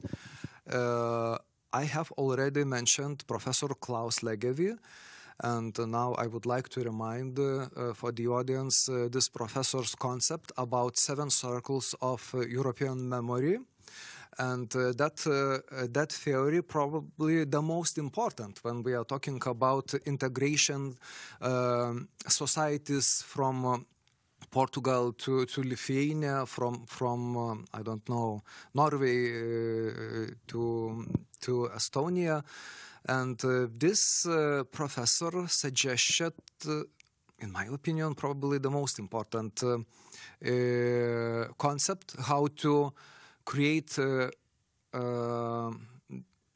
list of the most important ideas, values, which unite all continent. And Professor Klaus Legevi suggested formula how to say that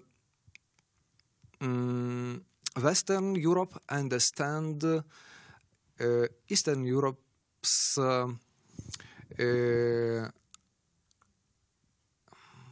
how to express that really subtle issue, need to talk about Soviet experience. So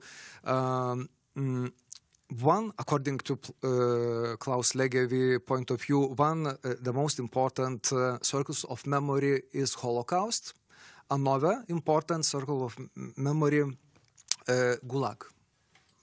And the final circle of memory, the success of EU, the success of European civilization in 20th century. So I don't have enough time to go through all the 7 circles, but this is probably the most important, looking from my perspective, concept, how to unite whole Europe, how to propose common identity. And another German intellectual, extremely important while discussing this question, is a professor from Konstanz University, Aleida Assmann, which has proposed the concept of dialogical memory. Because when we are talking about history and memory, usually we talk about the most important things which are related with our identity. And when other people don't understand us, it hurts us. And then we start fighting. Professor Aleida Assmann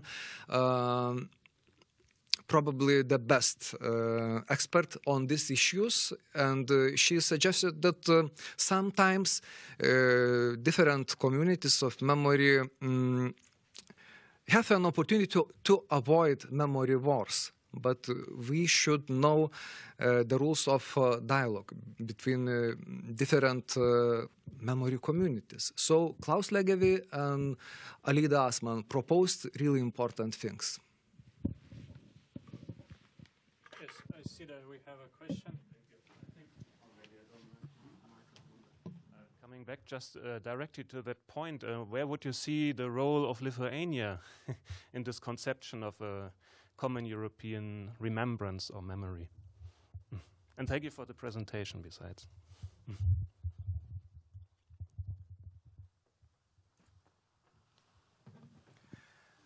I have already mentioned that Professor Klaus Legevi found some kind of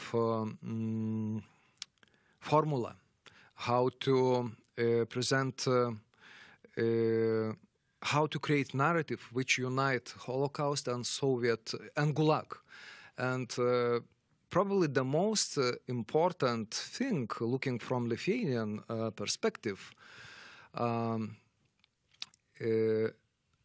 is to work with our historical empathy, to talk not only with our the most painful experience, but to learn how to listen the others, to understand the others' pain, and to talk about how we should live together with different painful memory, and how we could create common future despite all these dark pages in our history. So probably the most important thing, looking from my personal perspective, not to forget painful history pages, but to learn historical empathy, to learn how to listen the others, and to learn dialogue, according to Alida Asman.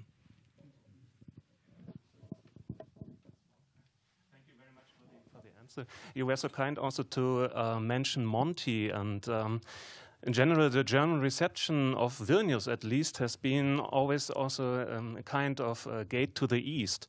Could it be also a special role of Lithuania maybe to explain here a bit more about a remembrance or experiences from Soviet times, but not only from that times, of course, in this German-Lithuanian dialogue, or to bring it into the common European dialogue?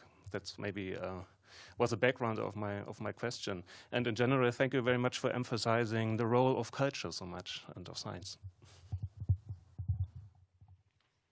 I am a cultural historian, so it was unavoidable that I am going to speak about the culture, because I strongly believe that the emotions is an extremely important thing when we are talking about ability to live together. And we are dealing with strong emotion during those 2 years of COVID-19. We are dealing with fear, with constant fear, and with distress with each other. We are afraid of each other. And that is why, for me, it was really important to stress the importance of emotions. Actually, I'm talking about Lithuanian societies, Lithuanian political elite homeworks. We should do a lot of homeworks, because when we are talking about Lithuania, when we invite tourists from different countries, we don't develop enough the concept of cultural, intellectual tourism. So it may work, as you mentioned, but we still need a lot to do. Because look at the most important 10 things which we usually suggest for foreign tourists. You can Google it. And I have some doubts if Vilnius University or Thomas Mann Center will appear among those 10, the most important things. Thank you, Professor, for the presentation. I have, first of all, a little observation. Jakob Wönstein, Adenauer Stiftung. I find it fascinating and inspiring time and again how we heard today from several speakers how Lithuania and Germany are neighbors. You said we went from neighbors to being allies, but still the perception I see in Lithuania very often is that we still are being, as Germans, perceived as neighbors, which is wonderful. You mentioned how back in the time of the First World War, German soldiers coming to Lithuania, to Vilnius, were overwhelmed by everything being strange. And you mentioned how when we were still geographically neighbors, there was little that we knew about each other. Could you maybe elaborate a bit more how that was? In terms of, was it more the Germans not knowing about Lithuania, or did it go both ways? Did the Lithuanians also not know about Germany, and what role maybe the Lithuanian minority in Prussia played at the time, because it was a substantial minority of more than 100,000 people? Thank you very much for this question, but I'm sorry, I'm not an expert of that issue. That is why I will not be able to go into the deep of that area. Yes, I can see that Elizabeth has a question. I'd like to go back a bit on the topic of the culture part and remembrance part, because we now have the European Day of Remembrance, and in that day we try to think about both parts of a shadow in our history, about Holocaust and Gulag. I would say there could have been a very, very good chance, especially for the Baltic countries as well, to be one of the countries in the first place to join, to really put these things together, because you had both in your countries. And that's one of the things I always notice, I'm a political educator as well. And when I arrived 6.5 years ago, well, oh no, don't say about that, because, it was saying the German occupation was seen as a freedom from the first Soviet occupation. And I think this is one part of cultural memory as well, that one has to face their own history, because if you go back to that part, then the countries have to go through the part where some of the people at least became actors as well, not only the ones who have been the one who have been the victims. And I think this is one of the parts where really one could, if one could put these together in a common memory in the countries as well, that will help to establish much more on a European level, because you can tell about your own experience on both sides. Thank you.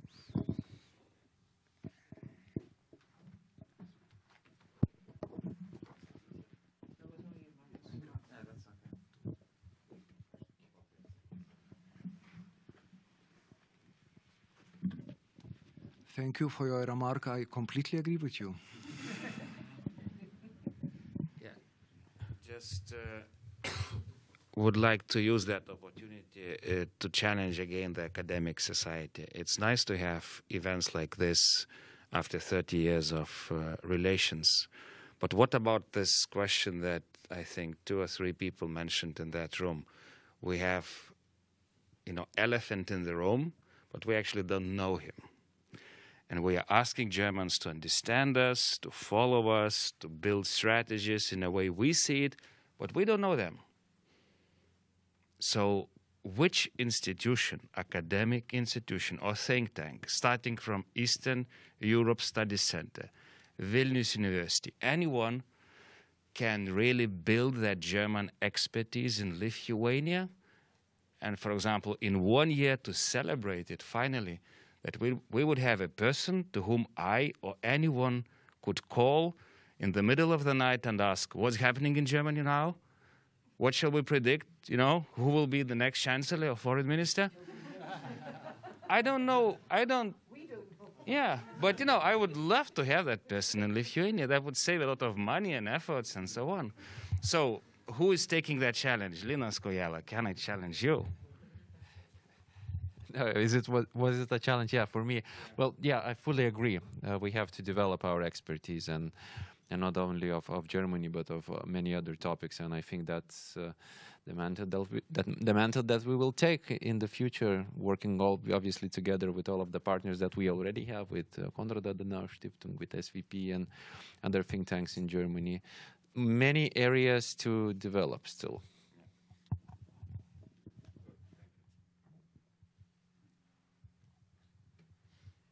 Yes, Ambassador, please. Thank you very much for ceding me the floor once more. I just wanted to say how relieved I am about this proposal from you, Žygis, because while I think my embassy is doing an excellent job of explaining Germany to Lithuanians, and that is part of our remit. I mean, it's, you know, it's included in our salaries. And while I have an excellent team, I use the opportunity to look at each of them here in the room and thank them for organizing this event together with the EESC. It would be very helpful to have a broader institutional network to work with. And I think we are making great strides on this together with other actors, you know, facilitate a focus on at least aspects of Germany and make them publicly known. Example, I arrived here, there was practically no public presence of the German embassy. We didn't have social media channels, for example. And that has changed very dramatically, and our social media channels do not only cover like feel-good issues, you know, German food, German recipes, and the beauty of German landscapes. We are trying to be quite political. And we hope thereby to attract more partners in this. And let me say, particularly in this, the 80th year since the Holocaust began in Lithuania as well as in many other countries of Central and Eastern Europe, that one of the steps forward and outward was precisely on this supremely hard and difficult issue. The Foreign Ministry last year invited our embassy to participate in this excellent conference that they had on collective trauma and collective memory. That was a memorable event and an excellent conference. I can only recommend to everybody to look at the compendium that the Foreign Office, the Lithuanian Foreign Office, published afterwards. And this year, when various academic actors under the leadership of the Lithuanian Historical Institute led a conference in June, in early June, on the Holocaust in Lithuania and again on memory. And we were invited to contribute, to participate, and that was for me a great encouragement in continuing on this network building that you mentioned, Žygis. Thank you very much. Yeah, just to mention, the Lithuanian Foreign Policy Review of last year has summarized the collective memory and trauma conference. So those who are interested can find the journal just on the entrance. And there was a question. It's only a small remark. Rūta Edukevičienė from Vytautas Magnus University. And coming back to what Mr. Paviljonis said, the language. I think speaking about experts who know Germany, who know German politics, culture, and other important issues, first of all, we need experts speaking, reading German. And it's a really big problem in Lithuania, and I think also about among Lithuanian historians. We don't have much of them speaking and reading German text. So I think it's really a very important issue that we should make all together a little bit more for that. Thank you.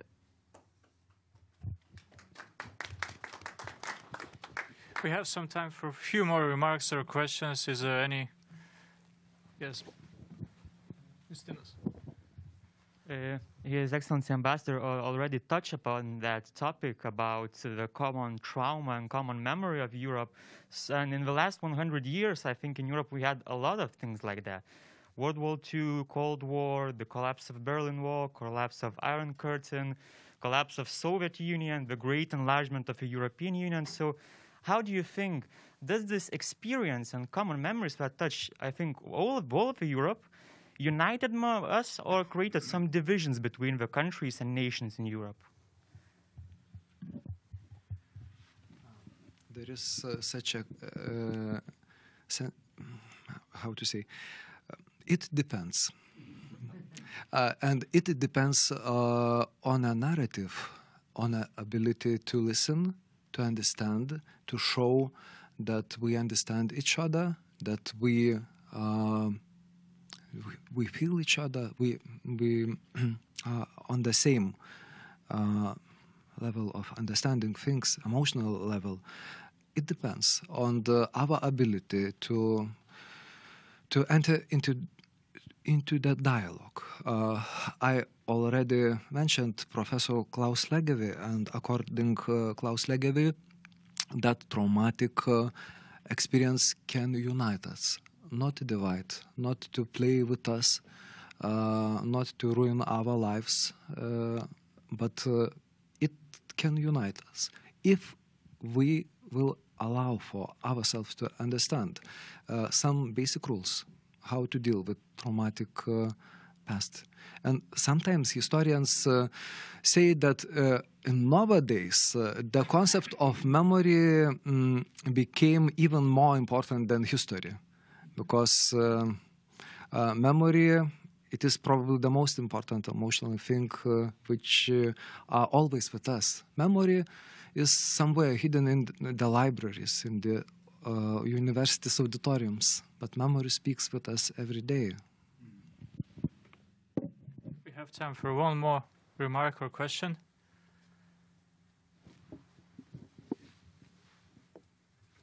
Thank you for presentation. I'm Adomas from Vytautas Magnus University, and I would like to ask you which key figures contributed most to the restoration of diplomatic relations between Germany and Lithuania. From German and Lithuanian side, whom should we be thankful? Thank you.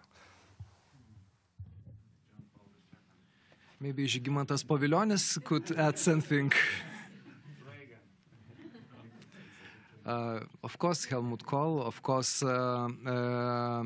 former Berlin city mayor, which helped Professor Vytautas Landsbergis a lot and Lithuanian society. So we still didn't do our homework. We didn't write our independence history because we are waiting for the big jubileum. And according to my point of view, it is terrible mistake. We should write about our common history right now.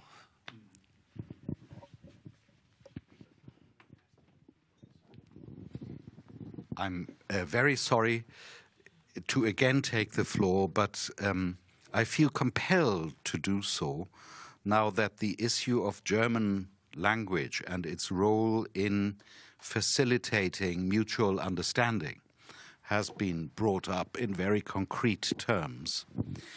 I think this morning that we're having here could be taken, if one wanted to, as a counterexample to the need for more German language. I believe we have managed to understand one another quite well in a language that is neither German nor Lithuanian. However, there is a concrete political point that I'm coming to, and I am staring harshly at the politician that we still have in the room here. Right now, the role of the second foreign language in the Lithuanian secondary school curriculum is being reduced. This will be to the detriment of exactly two languages, French and German. This is complicated. My French colleague Claire and I had a long discussion about it with the education minister. I am not sure that there is still time to correct this, but the point is that the second foreign language will lose in relevance for the overall grades that a leaver of the secondary schools system gets, and thereby lose in relevance for the admission to universities. That is, of course, something that I find a little sad. And while I am entirely willing to continue communicating in English, I think this is a step that is perhaps not quite in the right direction.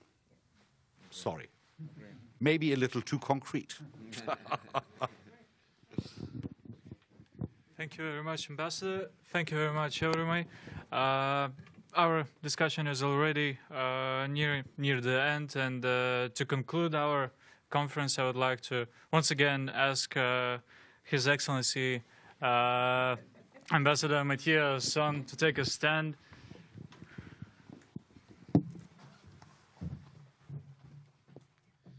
Okay, first of all, I apologize.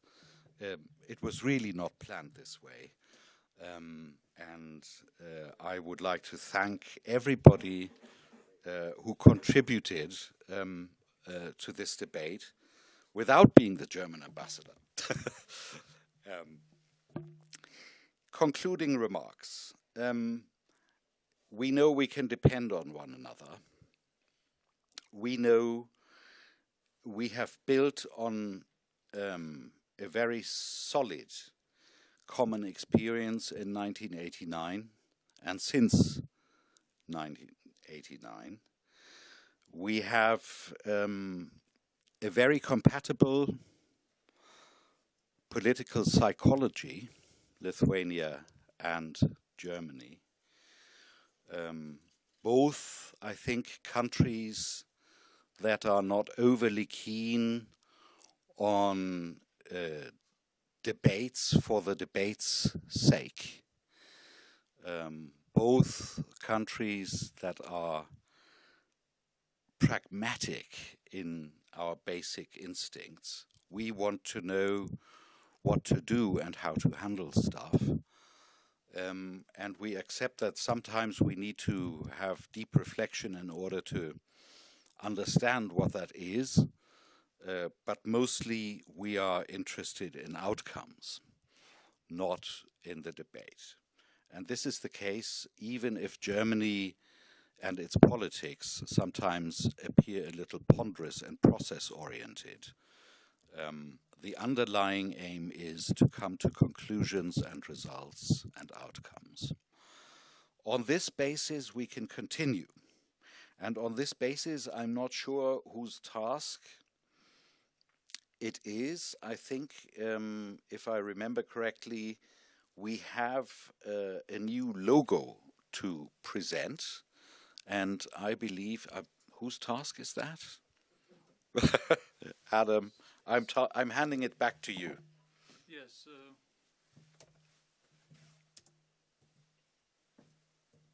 So this is a new logo to commemorate the bilateral partnership between Lithuania and Germany. I think it's very good looking. And we have one more surprise, a premiere of a new German-Lithuanian rap song, Love Song to Vilnius.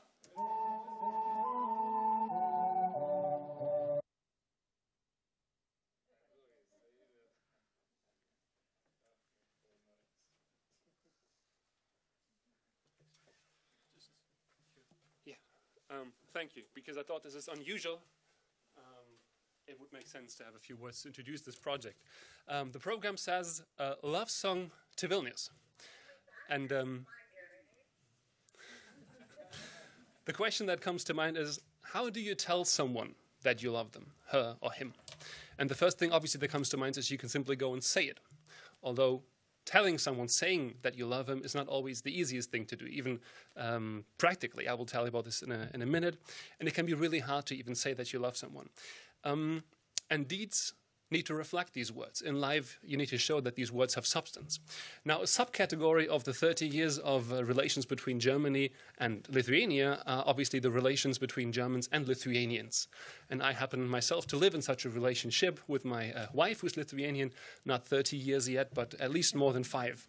And it's proven to be quite substantial as well. So what can deeds show? When my wife, who was then not even my girlfriend yet, came to visit me for the first time in Berlin at the time, I made a present. Not to her, but to myself. I bought a book, a dictionary of German and Lithuanian language. We have spoken a lot about German language and Lithuanian, and I thought the best and most substantial way to show her that I'm serious about this is to take upon myself the task to learn Lithuanian. So to invest time and attention to the language, to her culture, and by this to her. So it didn't go as smoothly in the beginning when I first tried to apply this knowledge of Lithuanian language in saying these words to express my love.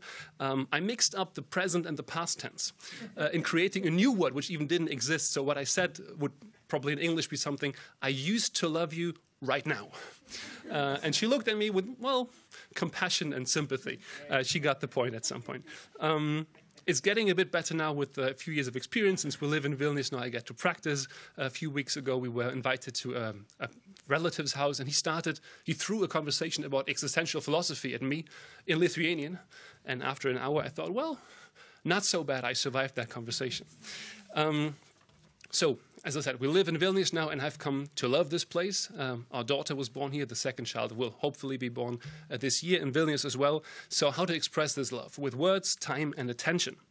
And the song will not contain the word love itself.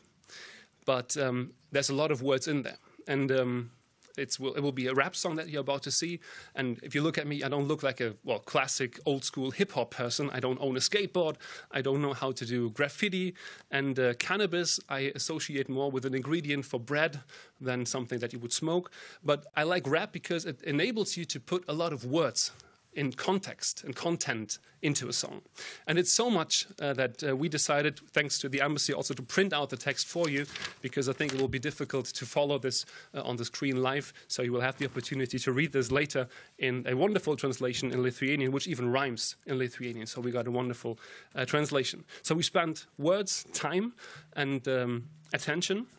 And I would like to thank, obviously, the embassy who supported this project, Mr. Bushman in person, who made it possible that we could conjoin our creativity. I was the only German on a little team that we assembled. The rest were Lithuanian artists, including my wife, who made the graphics for the chorus, which you're about to see. And attention is what we already obviously have to Vilnius, but we want to draw attention to Vilnius among German audiences, German-speaking audiences, and I'm happy to have your attention for this song right now. I hope you'll enjoy it.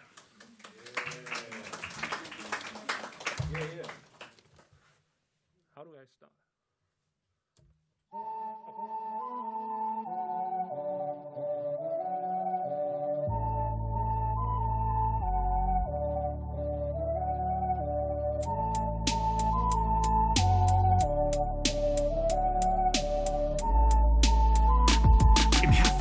Bergbanane, kurz vor Schluss unserer EU in Richtung Osten, da liegt Vilnius. Am Fuß des Hügels, wo die Vilnia in die Neres mündet, wurde sie der Sage nach dank einem Wolf aus Eisen gegründet. Die Altstadt mittelalterlich, doch fast komplett barockisiert, voll Kirchen, in die man woanders ganze Städte arrangiert. Zwischen gotischen Spelunken und modernen Wolkenkratzer, Spuren von manchen Bewohnern, Besuchern und Besatzern. Und in allem zeugt der kulturelle, bauliche Glanz von 700 Jahren Austausch, Offenheit und Toleranz. Denn viele Nationalitäten prägten immer schon das Bild, das Miteinander bis auf ein paar schwere Ausnahmen gechillt. Zwischen Tataren, Polen, Litauern, Karelern, Russen, Juden, Belarussen und den anderen geht es meist friedlich zu, denn jede Oma ist hier locker, flocker, trilingual. Die Atmosphäre Tradition, aber das Feeling global.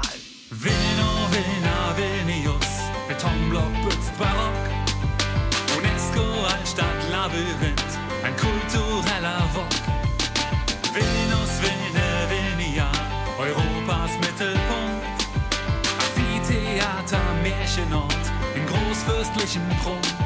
Die Stadt hat viele viele schicke Beinamen wie östliches Rom, ein Kapitol der vielen Kirchen und dem prächtigen Dom. Auch als Jerusalem des Nordens wird sich gern auf sie bezogen, denn es gab hier früher einmal über 100 Synagogen. Wenn hier auf der Burg ein frischer Wind um deine Nase weht, genießt du für eine Hauptstadt ziemlich nice Luftqualität, sodass man beinahe denken könnte, Vilnius läge am Meer. Sogar den Strand bringt dir der Bürgermeister kostenlos her. Innovativ ist aber nicht allein der Fremdenverkehr. IT- und Startup-Szene, Fame, wenn nicht sogar legendär. Hier am Regierungssitz des einstmals größten Staats Europas bist du in der City auf der Top Financial Times Investmentliste. Und von 50 Jahren Sowjetzeit hat man sich weit entfernt und dafür Freiheit und Verantwortung neu schätzen gelernt. Heute tagt ein freies Parlament im Haus der roten Bengels. Es blieb nicht viel von Marx, aber die Stadt ist voller Engels. Vilno, Vilna, Vilnius, Symbol und Monument der Freiheit, weil man hierin wählt und Preis nur zu gut kennt.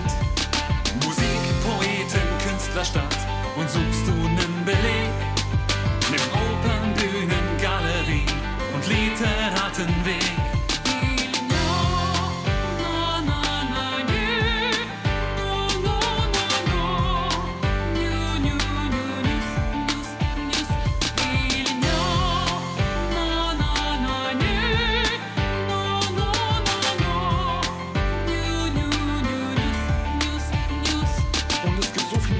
Etwa die vielen Stadtpaläste, Tor der Morgenröte, Fernsehturm oder die alte Feste. Und die Uni ist die älteste der ganzen Region, berühmt nicht nur für ihre 13 Höfe-Komposition. Oder das Viertel Užupis, die freie Künstlerrepublik und so viel mehr als sich jemals in diesen Zeilen unterkriegt. Hier geht es ab und komm vorbei und mach dir selbst dein Bild. Nicht ohne Grund ist diese Stadt auf Deutsch früher die Wilde. Vilno, Vilna, Vilnius, G-Punkt des Kontinents. Wenn du ihn erst gefunden hast, dann kribbelt's und dann brennt's. Nicht erst seit 30 Jahren. Ein Ort, an dem auch Deutsche immer schon zu Hause waren. Vilno, Vilna, Vilnius, Betonblock blitzt barock. UNESCO, Altstadt, Labyrinth, ein kultureller Wok. Man nennt sie Rom des Ostens, doch ich komme zu dem Schluss. Ist eigentlich nicht Rom, vielmehr Latino Vilnius.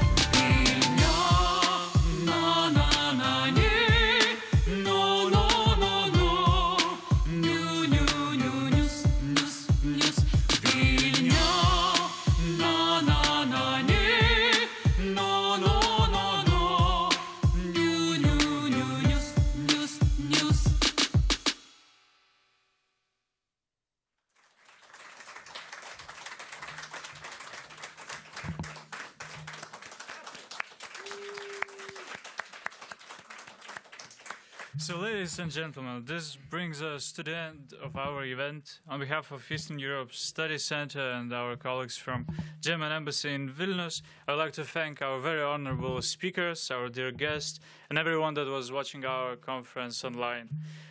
Thank you all for your attention, and we look forward to see you again soon.